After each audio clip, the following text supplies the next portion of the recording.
إنك أنت العليم الحكيم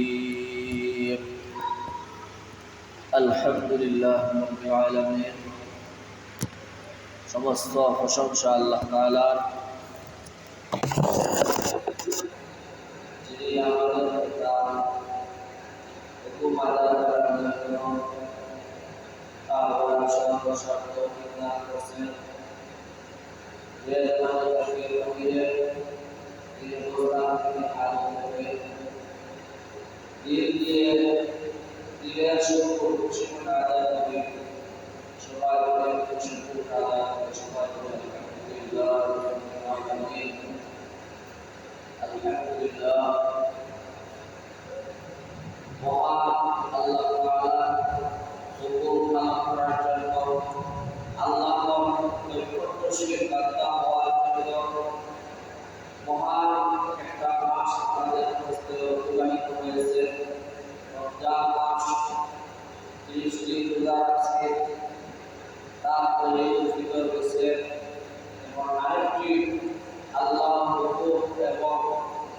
নিজের জান কুরবানি দেওয়ার জন্য আল্লাহর রাস্তায় একটা দিবস সামনে আসতেছে। আর এই দিবসে যে মাসটা পবিত্র হয়েছে এই মাসটার নাম হলো পবিত্র জিলহজ মাস। এই মাসটা এত সম্মানী, এই মাসের সম্মান ফজিলত সম্পর্কে বহুবার আলোচনা করা হয়েছে। এই মাসের বিশেষ করে 10 দিনের ফজিলত অসংখ্য ফজিলত রয়েছে। এই 10 দিনের মধ্যে আবার বলছে ফজিলতটা এই 10 দিনের একটা দুই ইবাদত একটা ফজিলত সুবহানাল্লাহ। আর এই 10 দিনের একটা রোজা এক বছর রোজা রাখা সুবহানাল্লাহ। আর আরেকটা আমরা যদি 10 দিনের মধ্যে যদি আমরা রোজা রাখতে না পারি মুস্তাহাব আমলগুলো তাহলে নবী করিমুল্লাহ পক্ষ থেকে আরাফাত দিবসে 9 তারিখে 9 নম্বর তারিখে রোজাটা আমল করতে হবে। এই রোজা ফজিলত নবী বলেন সিয়াম ইয়াউমুল আরাফা তাসিরু আলা আল্লাহ আলাইহি ওয়া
শান্তি করতে হলো নিকটস্থ হওয়া, নিকটবর্তী হওয়া, কাছে আসা।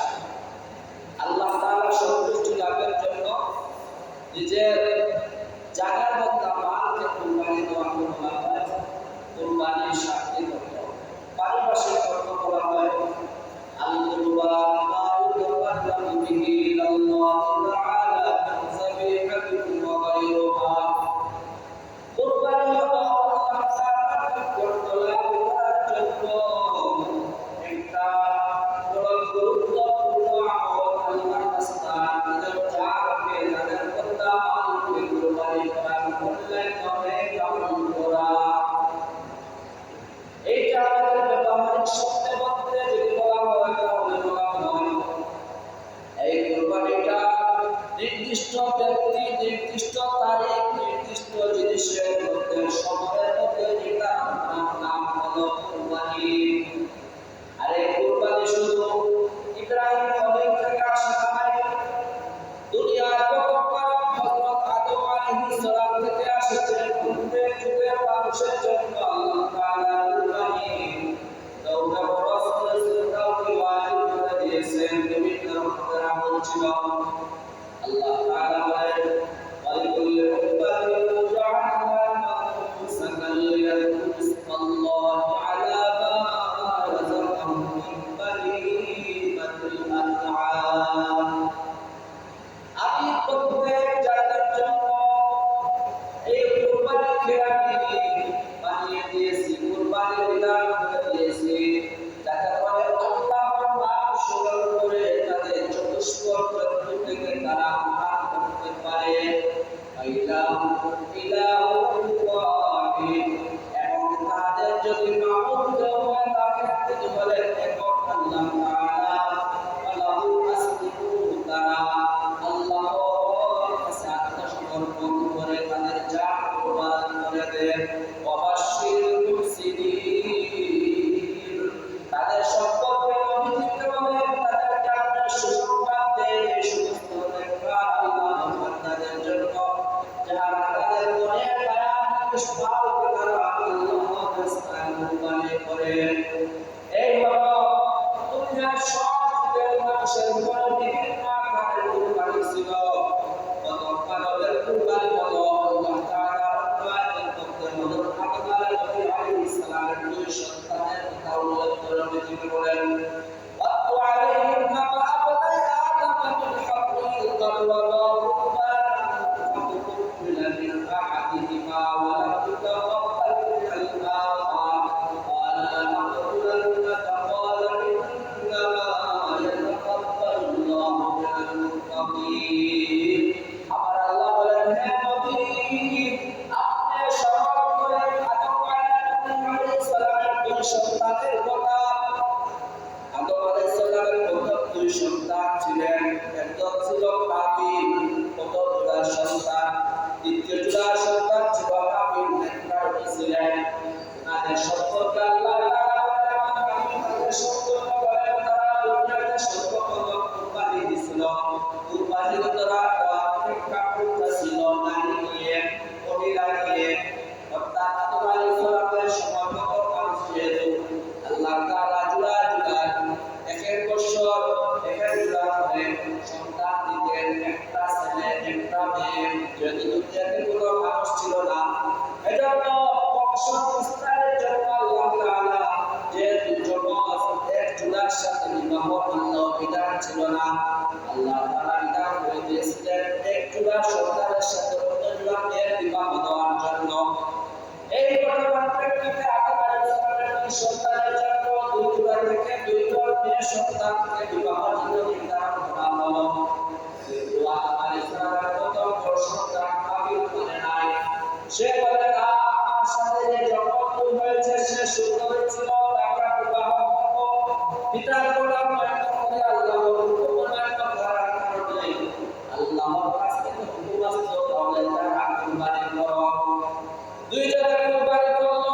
প্রথম সন্তান কাবিল উনি ক্ষেত খামার করতেন, গমের চাষ করতেন, গমের আবাদ করতেন। উনি গমের শীষ থেকে ভালো শীষটা বাছাই করে এনে অর্থাৎ খালি ময়দানের মধ্যে রাখলেন। আর দ্বিতীয় বিপুলি পশুপালন করতেন মাঠের মধ্যে। উনি ওনার ফসলের মধ্য থেকে ভালো একটি ভেড়া এনে মাঠের মধ্যে রাখলেন। সেই জমানা কুরবানির নিয়ম ছিল, কবুল হওয়ার নিয়ম ছিল। আসমান থেকে আল্লাহ অলৌকিক আগুন এসে যে জন্তুটা কবুল হইল সেইটাকে আগুন এসে গ্রাস করে খেয়ে ফেলত, জ্বালিয়ে ফেলত, পুষ্প করে ফেলত। এই অনুসারে সন্তান এই কুরবানি হলে 2 জিনিস আর আদিদের কুরবানি কবুল হলো, কিন্তু এরপরেও কাবিল মানে নাই। কাবিল করে কাবিলকে বলে ওয়ালা আবুদুল্লাহ তাহলে আমি তোমাকে আমি বন্দা করব। কাবিল করে ওয়ালা ইন্না ইয়াতাকাব্বালু আল্লাহু মিনাল মুত্তাকিন। কাবিল বলেন আল্লাহ তাআলা সুন্দর করতে বড় ভাইকে জবাব দিলেন।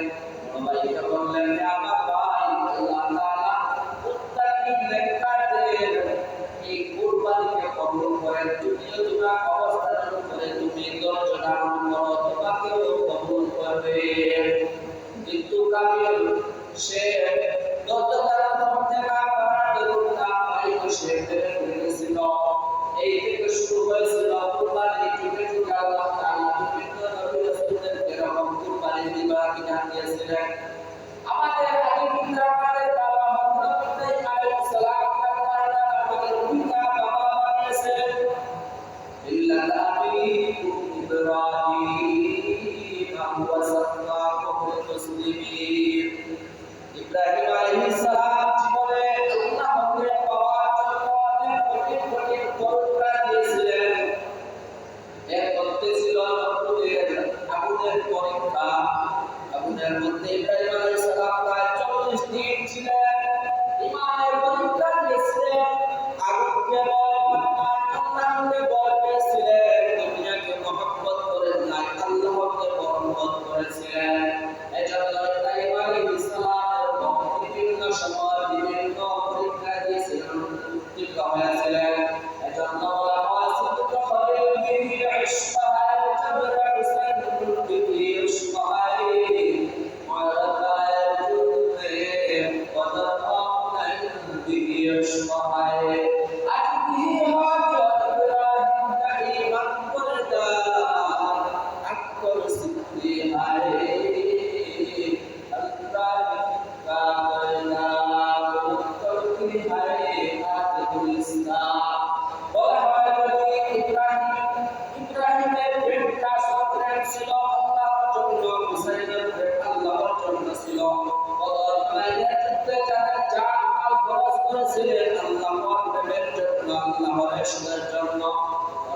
আজকে যদি বর্তমান ইব্রাহিমের প্রেমটা সেরকম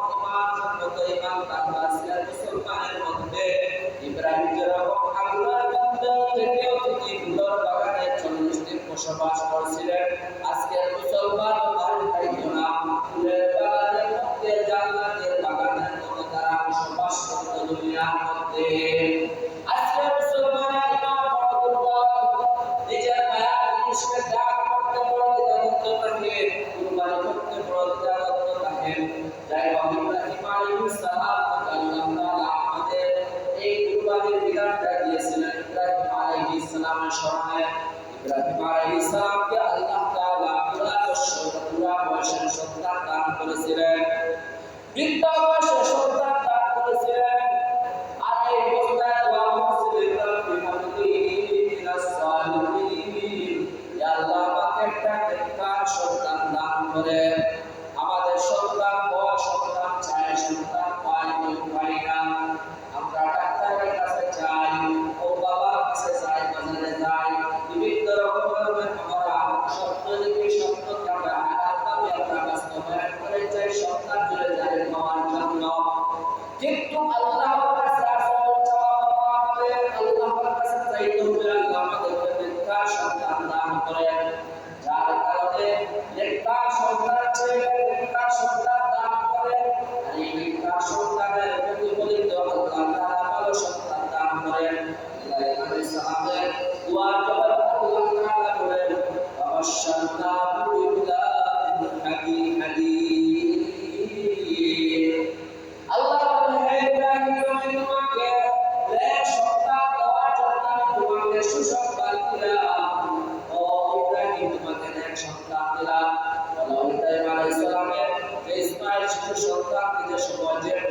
সময় ছিলেন সেই সময় ইব্রাহিম আলাইহিস সালামের বয়স ছিল ৮৬ বছর। এখন তো মানুষের ৮৬ বছর কি ৫০ বছর পাইলেন বাচ্চা মানে আগে মরিয়া পাইতো, এরপরে ৫০-৬০ বছর গেলে বাচ্চা পাওয়া আশা থাকে না।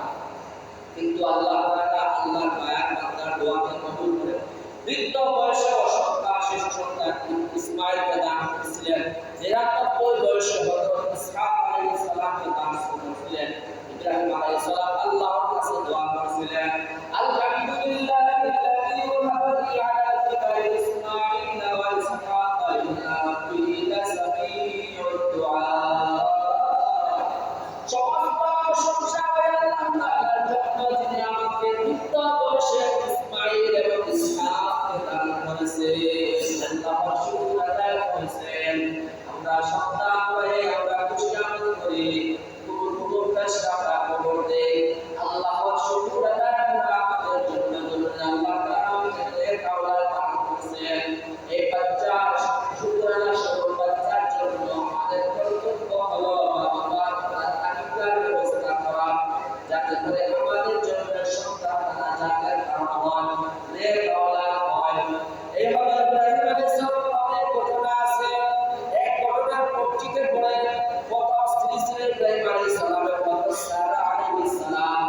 সারা আলাইহিস সালামের সাথে একবার বিচার করার জন্য সেই সময়কার মিশরের একজন বাদশা ফেরাউনের তাকে খারাপ ব্যবহার করতে চাইছিল, কিন্তু সারা আলাইহিস সালাম আল্লাহর কাছে দোয়া করেছিলেন।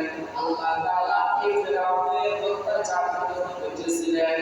আর ফেরাউন বলেছিল যে এই মহিলা সৎ নেককার মহিলা, সে তার পক্ষ থেকে এক ধরনের মহিলা দান করেছিল তার মেহমানদের জন্য। তিনি হলেন হযরত হাজেরা আলাইহিস সালাম, ইসমাঈল আলাইহিস সালাম। তিনি বড় সন্তান ছিলেন। তার সাথে ফেরাউন এক সময় তাহার করতে চাইছিল। কেউ বলছিলেন ফেরাউনের মেয়ে, কেউ বলছিলেন উনি একজন বিদ্বেষ মানুষ মহিলা। হাজেরা আলাইহিস সালামের সাথে খারাপ ব্যবহার করতে চাইছিল, কিন্তু পারে নাই। না পারার জন্য উপহার স্বরূপ মহিলাকে তার বর্তমানে রেখে খেদমত করেছিল, তার সাথে খারাপ ব্যবহার করে নাই। এই সারা আলাইহিস সালামের পক্ষে হাজেরা আলাইহিস সালামকে হাজেরাকে উপহার স্বরূপ চাইছিল সারা খেদমত করার জন্য। এক সময় হযরত সারা আলাইহিস সালামের পরামর্শ ক্রমে হযরত হাজেরা আলাইহিস সালামকে ইব্রাহিম আলাইহিস সালাম বিবাহ করেছিলেন। আর এই হাজেরা আলাইহিস সালামের গর্ভ থেকে প্রথম সন্তান দুনিয়ার মধ্যে যিনি আসছিলেন তিনি হলেন হযরত ইসমাঈল আলাইহিস সালাম। বৃদ্ধ বয়সে সন্তান পাইলে কিরকম থাকে, দেখা যায় অনেক দৌড় সম্পদশালী মানুষ সন্তান পায়, যদি দেখা যায় দিয়া বিশাল বড় সিদ্ধির আয়োজন করে মানুষকে দাওয়াত দেয়। আমার প্রথম সন্তান পাইছি, এটার আশা আকাঙ্ক্ষা করতে এত সম্পদের মালিক কোটিপতি মালিক এত মায়া মহব্বত থাকেন। এই কোটিপতিকে বলা হয় যে তোমার সন্তানকে তুমি জবাই করে দাও, জবাই করতে রাজি করবে না। কিন্তু বর্তমান